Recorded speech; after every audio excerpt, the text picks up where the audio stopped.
Sorry uncle, క్షమించండి, మీ దగ్గరే ఉంచుకోండి. నేను ఈ రోజు నుండి అమ్మా నాన్నలను ఎప్పుడైనా ఏ విషయంలోనైనా ఎలాంటి కష్టం రానివ్వను. జీవితాంతం వారికి సేవ చేసుకుంటాను. మంచిది బాబు. టీ తాగండి.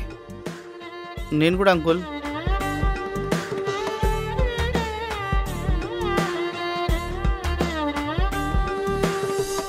ప్రపంచాన్ని గెలిచినవాడు రాజవుతాడేమో కానీ తల్లిదండ్రుల ప్రేమను గెలిచినవాడు ధన్యుడవుతాడు. ఏమిచ్చావని ఏమిచ్చావని నిందించకురా నాన్నను,